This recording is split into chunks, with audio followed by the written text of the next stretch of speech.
Welcome to the Jeff Knows Inc. Entrepreneurial Podcast with your host, Jeff Lopes. Jeff has over 2 decades experience as a serial entrepreneur, building brands like Kimura from his home basement to a multi-million-dollar global brand that has sold over 250,000 pairs of boxing gloves. Jeff's here to educate, guide, and drive you on the process of bringing your ideas and dreams to reality with the inspiring stories from some of the top business minds. Welcome to episode 19 of the Jeff Knows Inc. podcast. I'm your host, Jeff Lopes. Our guest today is Alan Hidalgo, aka the Uber King. At only 23 years old, this young entrepreneur has found a niche in the Uber drive space. With a 13-car fleet now in the LA area, Alan travels the US, teach his system to other young entrepreneurs with his academy. You guys are going to enjoy this podcast with this young serial entrepreneur, so sit back and enjoy. We are live on the Jeff Knows Inc. podcast, and I'm your host, Jeff Lopes. We got a special guest today from LA. You're in LA currently, right, Alan? I'm actually in Arizona, Scottsdale right now. I used to live in LA. But I'm originally from Louisiana. Alan is a serial entrepreneur with a great history of accomplishments, and currently has created the Car Fleet Academy, which helps young entrepreneurs establish their own business in the Uber kind of space. So I'll let Alan go through that. Alan, let's start off just by giving a little rundown of who you are, what you currently do, and then we'll take it from there, buddy. Yeah, man, thanks for that introduction, Jeff. I really appreciate it. Yeah, so, I'm 23 years old currently. I've been in the entrepreneur space for probably at least 6 or 7 years now. Started my first business when I was 12.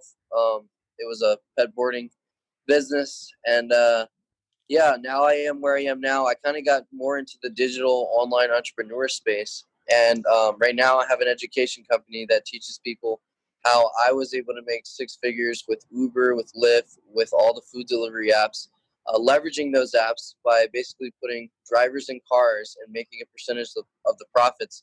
And so now I have over 13 cars that actually do this business model where I have people driving them, and I'm literally just sitting back collecting the money come in. And it's a really revolutionary business. I kind of revolutionized the way to make money with Uber in a sense.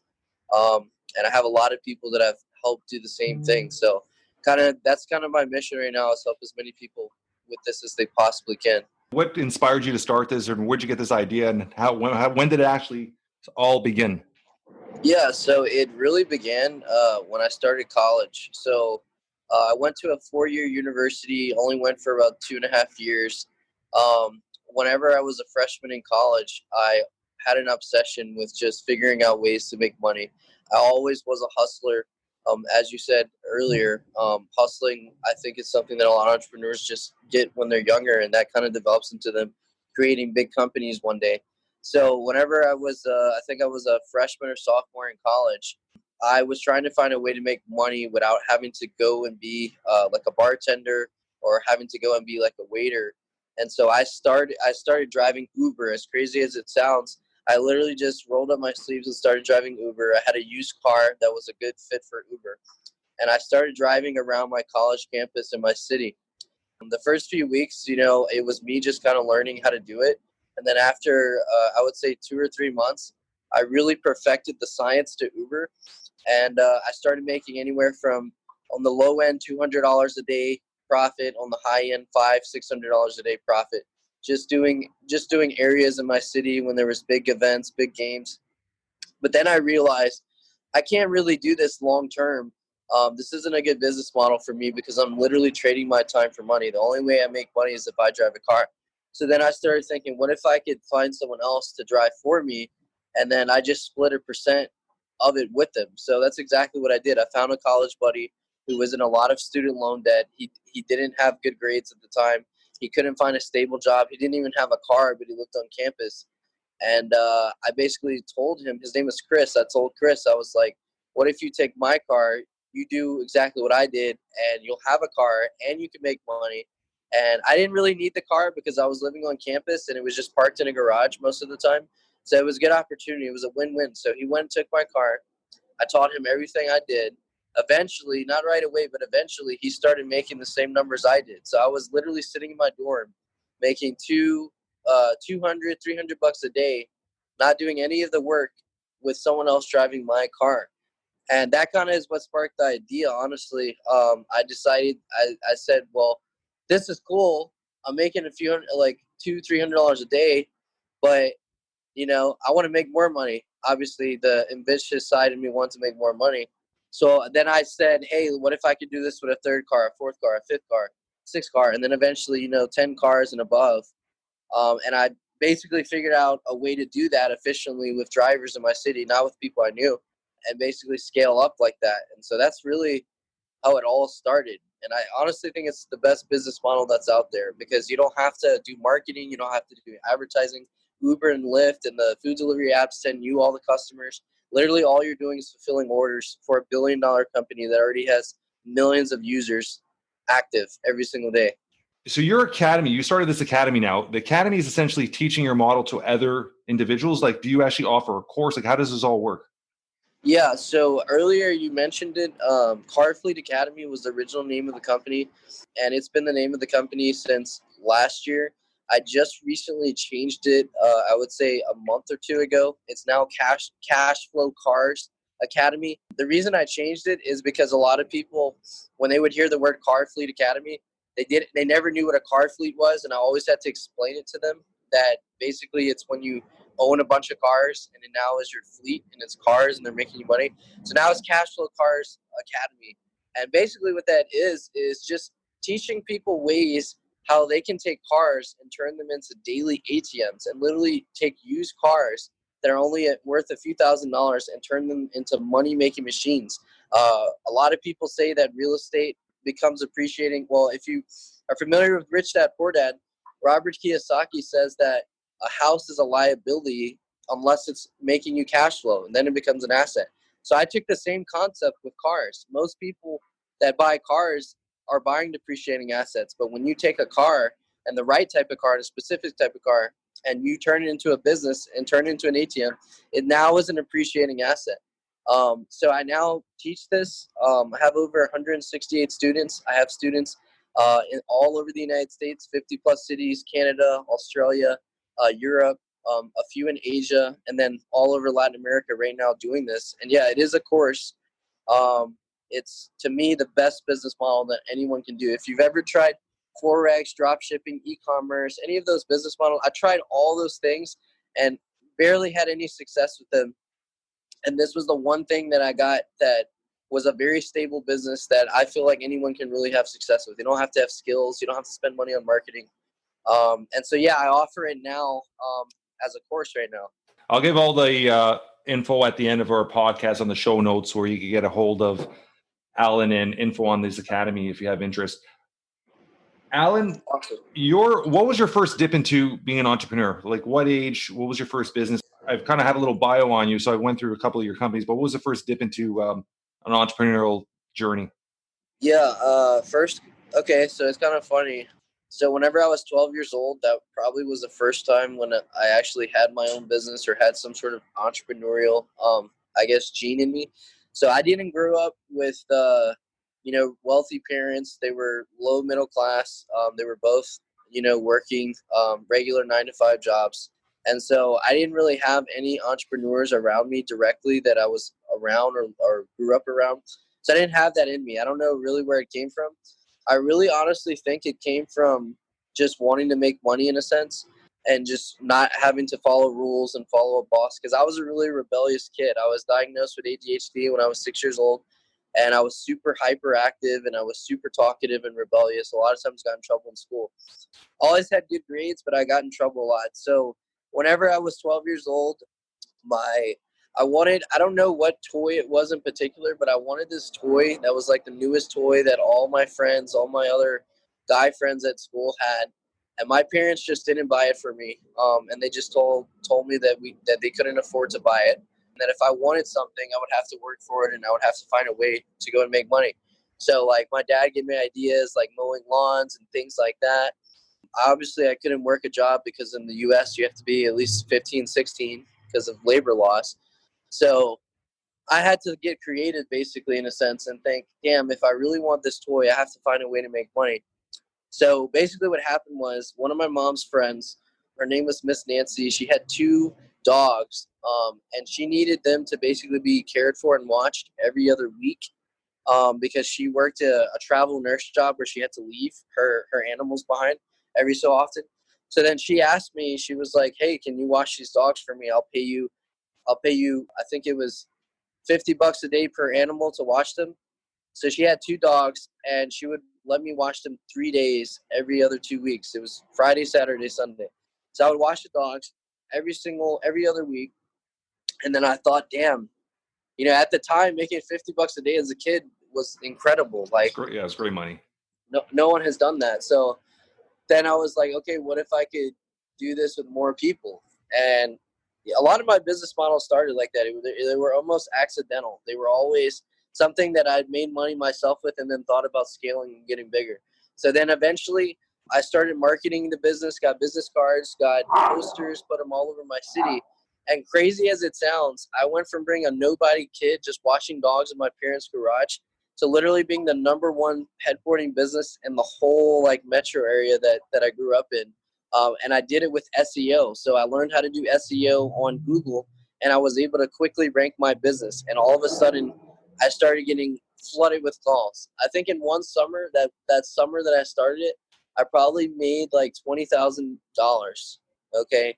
That's not a lot, but when you're 12 years old and you're not really using the internet, it's all about the hustle, buddy. And yeah. I always say that you can't teach somebody to be an entrepreneur. You could guide them, you could show them, but it's either naturally with you or is not. And obviously you had it in you, so which is pretty amazing at such a young age. Yeah. So let's fast forward from there. Currently, you run also a media company. Is that something you do right now? Yeah, so I do have a marketing company. That was one of my first businesses. It's a lead generation company. I do mainly what's it called? It's called Total Leverage Solutions. So we mainly do we do lead gen. We do PPC, Facebook, and Instagram. But our specialty is Google PPC, and we mainly do it for the medical niche and the home improvement niche. A lot of plastic surgeons, things like that on the medical side. And then on the home improvement side, a lot of construction companies, HVAC, plumbing companies. So that was a skill I learned how to do too, was generate leads online for people. And it, to me, is a really good business model too. The only difference with that is you have to actually manage clients. You have to talk to customers. That was one thing I started not liking about it, and why I really got more excited about my Uber business, because I don't even have to talk to clients or customers or anything at all with it. So it self manages itself. There's a lot less day-to-day operations with it, right? Yeah, a lot less day-to-day operations. You don't speak to any customers whatsoever. You don't deal with clients. It's all done through Uber, which kind of separates you from the clientele. And you don't have to do any I got a marketing. quick question with you, Alan. With the Uber driving, how does that work with insurance and stuff like that?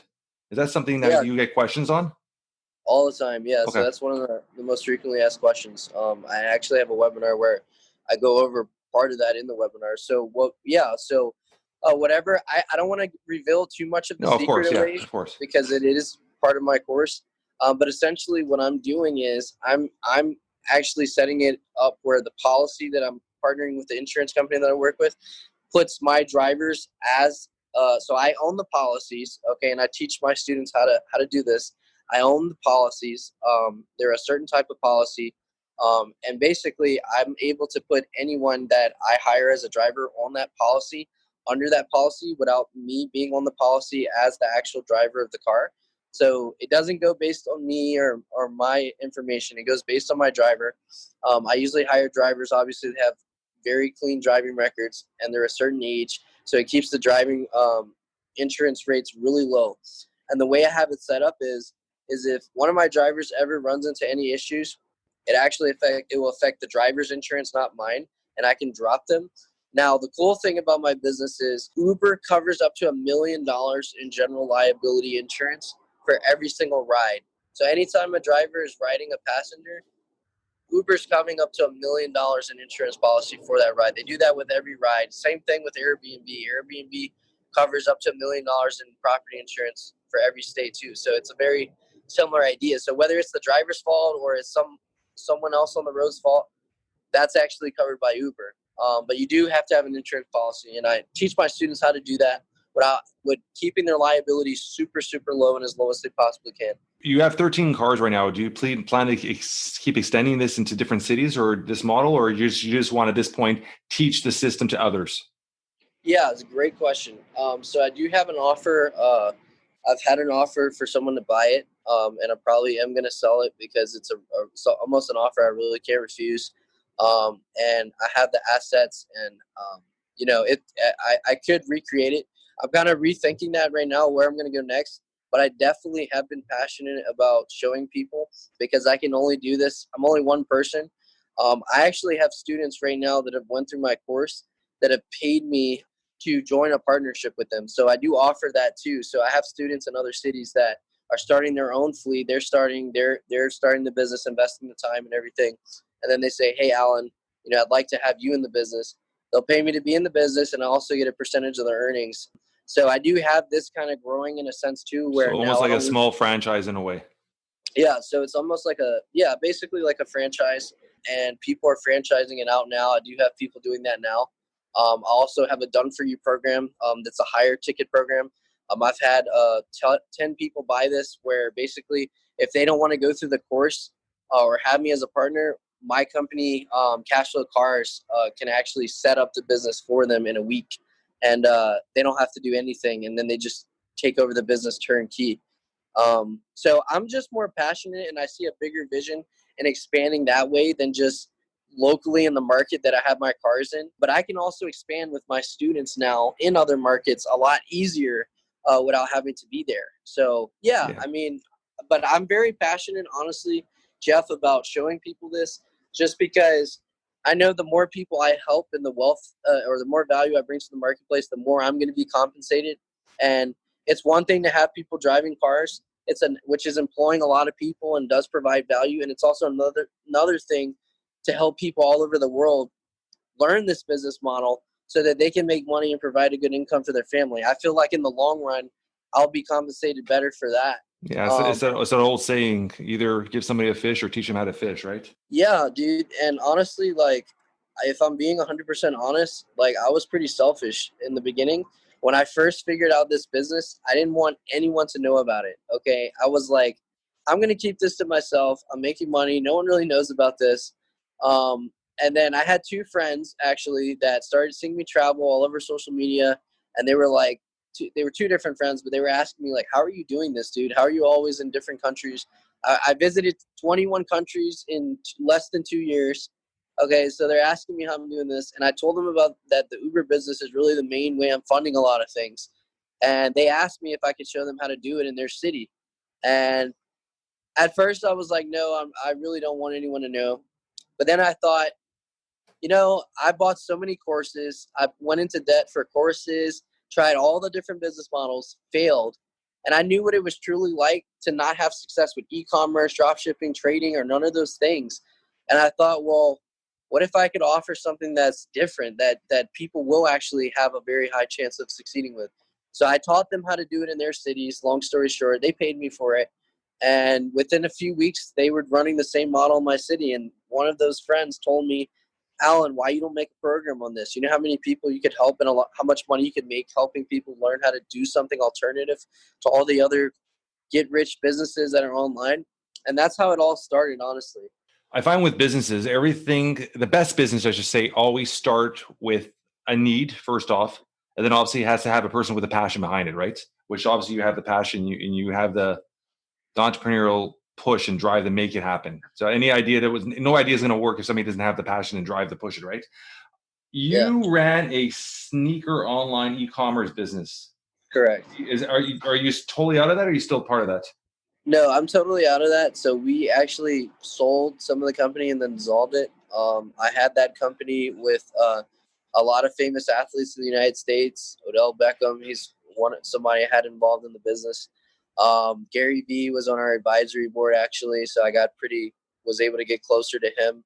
And it was a really good business. I learned a lot about starting a business when I started that e-com store, We got a lot of publicity, a lot of press. Oh, how many years ago was that? This was, probably 2.5, almost 3 years. But yeah, almost 3 years, just about.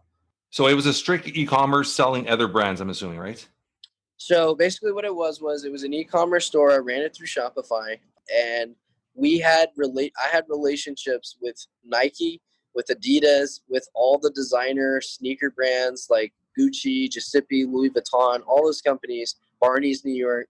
And what we would do is we essentially were drop shipping the shoes on our site. We were selling them on our site to our customers. They were being drop shipped because we had these relations with Nike and Adidas and all these companies. And as soon as we would get an order, we would send that off to Nike or whoever and take our cut. And so it was a really unique business. Not anyone can just jump into this. The way I was able to get, because it's very hard to get access to shoes like this on a mass base, is my friendships with all these athletes that had endorsements with Nike. For example, Odell is the #1 endorsed NFL player from Nike in the whole world. Having a relation with someone like him gets me in the door to a Nike and say, hey, we'd like to sell these shoes. So not the average person couldn't just get into it like that. You really have to have those relationships. So a lot of the e-com store was marketed with influencer marketing. And that's really, I got a lot of celebrities to promote it on Instagram and stuff like that. It was a good business. The problem was, the reason why we dissolved it was our logistics could not be made efficient. A lot of times it was taking 3 to 4 weeks for our customers to receive our shoes and items because of the process, the logistic process that was behind the scenes that had to work for them to not think we were ripping them off in a sense, as far as getting shoes that they could go and find on Nike online cheaper. So that was the problem. And ultimately it just didn't make sense to continue it. But how long did you run the company for? We had the company for 1.5 years. Year and a half. How did your relationship start with some of these athletes? Honestly, dude, it all started from college. So the university I went to was the #1, and it still is the #1 American football university in the whole United States. What university is that? Louisiana State University, LSU. LSU. We actually just won the championship in January, the college football championship. So we produced some of the biggest NFL players in America.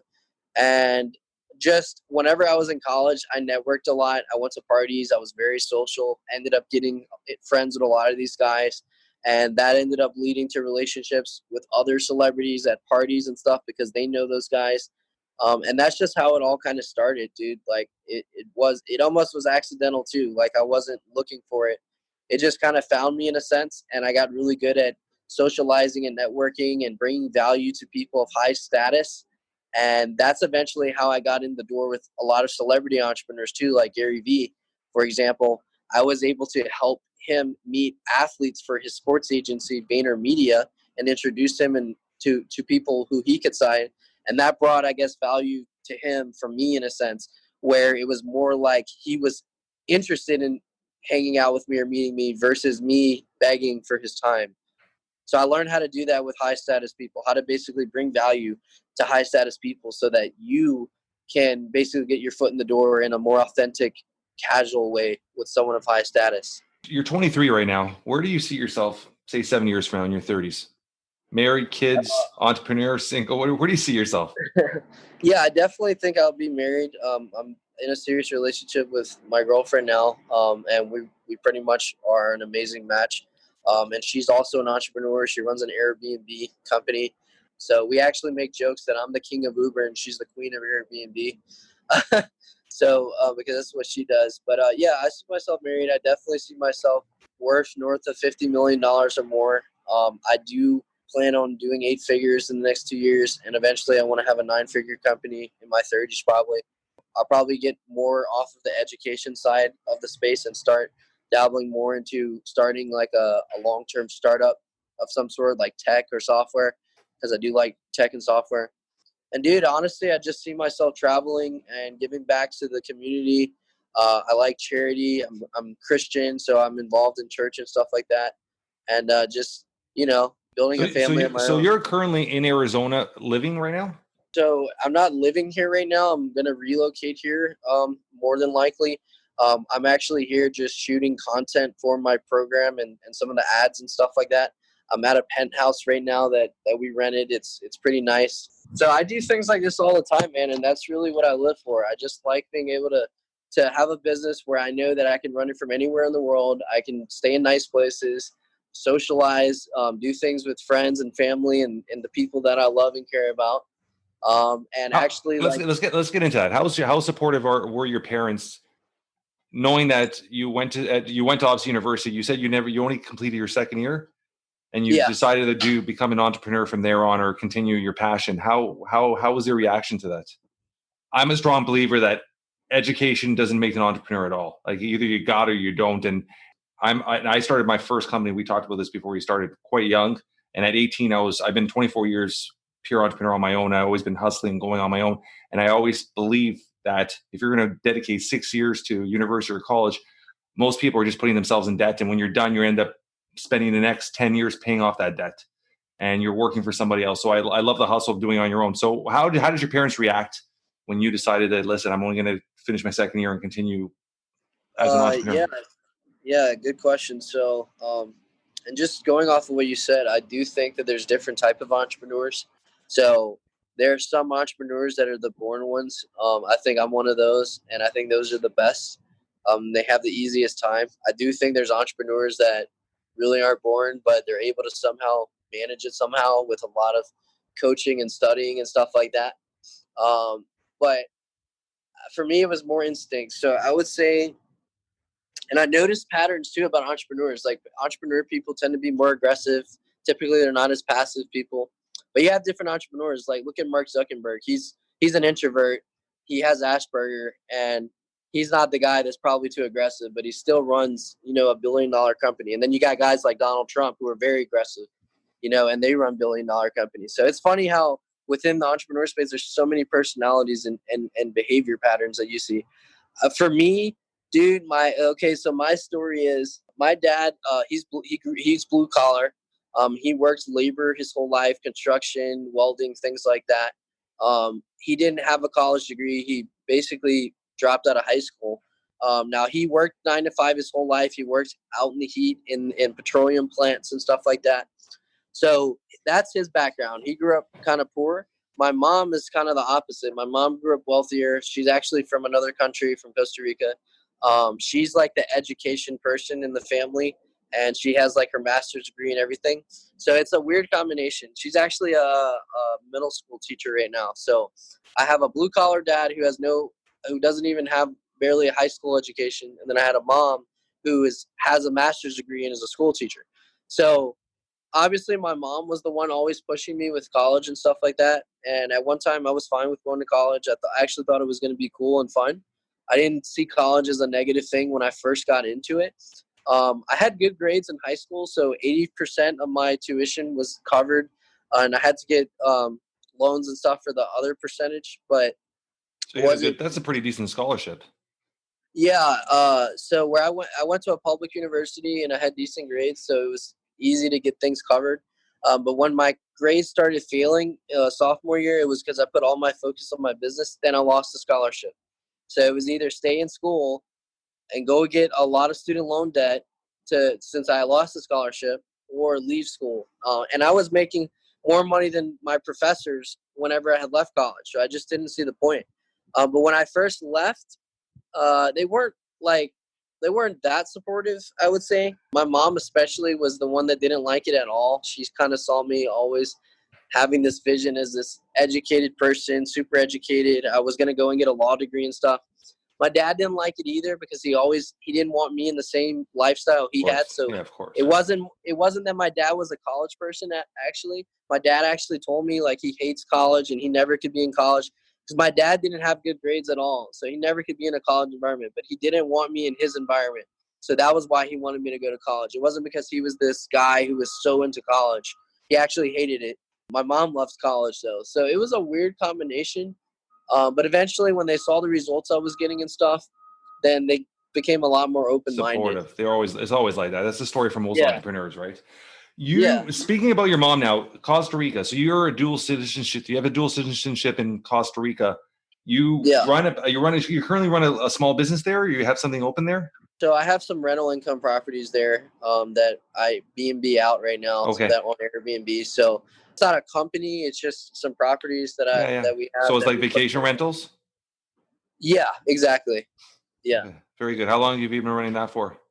About a year. Do you make regular visits to Costa Rica? Yeah. So half my family lives there, so I go there a lot. Last year I probably went there 3 or 4 times. This year I was already going to be scheduled to go there a few times, but because of the virus and coronavirus that started, the country's borders are actually closed right now. Yeah. But yeah, dude, I love Costa Rica. I actually plan on living half the year in Costa Rica and half the year in the States because the quality of life in Costa Rica is amazing. Like amazing. People live on average 5 to 6 years longer life expectancy in Costa Rica than they do in the United States, believe it or not. Different mindset, right? People in North America, they're essentially, we're living to work. In a place like Costa Rica, they work to live, right? It's the pure opposite. So, Alan, there's a couple questions I always ask everybody at the end of the podcast, and I just want to go through them. I'm going to throw them at you and just react to them and answer them the best you can. Sure, definitely. One of them is a little different because you're a serial entrepreneur. Usually I have somebody that's in a business and they've been in it for a little while. So what the question essentially is if you had a different path or a different future, what would it have been? An athlete, or what future would you have had if you could pick a different future? Yeah, so that's pretty easy. So originally when I was going to college, I had ambitions of what I was going to do. I basically was going to be a finance major, and that's what I was. And then my plan was to get a law degree, and then basically become like a corporation lawyer. I really was into law.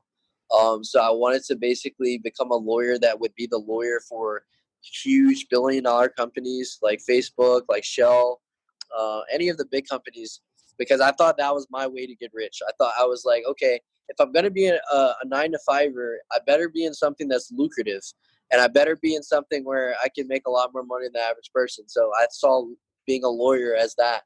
And then eventually my goal, honestly, dude, is I really like politics. It's one of the hobbies that I like that I don't really tell people too much about on my social media, but I have a fascination with politics, always had since I was a kid. So I really want to get. That could still be a good avenue later on for you.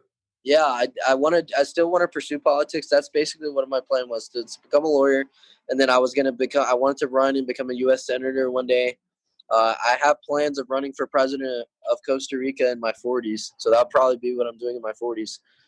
So I might be the first. I don't know who you've interviewed, but I may be the first president you that's been on the podcast. Hopefully one day. It's a small country of 5 million people. I speak Spanish and English. I think I can win, definitely in my 40s. But yeah, that's probably what I would be doing. And I'm still going to get into politics, but I probably wouldn't have been an entrepreneur. I probably would have just been a lawyer who took that route, maybe started my own law practice one day, and then eventually started running in elections and stuff. Superhero. If you had one superpower, what would it be and why? One superpower? Yeah, probably the ability to either the ability to know what anyone's thinking whenever I want it. That way it would allow me to maneuver social situations even better. Or it would be like teleporting. So like, because I love to travel. So if I could just say, hey, I wish I was in Dubai or snap wherever, your fingers and go. Or if I'm in trouble or something and I can just run away, that'd be cool. Maybe. The last thing I was going to ask you, Alan, is if you were gone today, in a few words, how would you want your friends to describe you? No, I've never been asked that. Good question. Just friends or friends and family? Friends, family, friends? Just friends or family, just somebody close to you. How would they describe you in a few words? I think people would describe me as probably the most persistent person they ever met in their lives. And that was how I got in the door with a lot of things and was able to build any success. I think they describe me as persistent. They were precise. They also would describe me as very innovative and very much of a different thinker. People tell me all the time they've never heard someone that thinks the way I do. Even in the entrepreneur space, they're like, you think so different than all these other gurus that are out there. You have such a different way of thinking about things. So probably just that, just my mindset. People would see me probably different than most, and that I was very persistent. That's a good way to end it today. I want to say a special thank you for Alan taking time out of his busy schedule to come on the Jeff Knows Inc.'s podcast. I'm going to have all of Alan's info, contact information, his courses, all that stuff on our show notes for you to get a hold of Alan. Like all weeks, please tell your friends, tell your family, spread the word. We're trying to build something special here. Hit the subscribe button. Leave us a review. 5 stars would be absolutely amazing. Greatly appreciate it. Till next week, always move forward.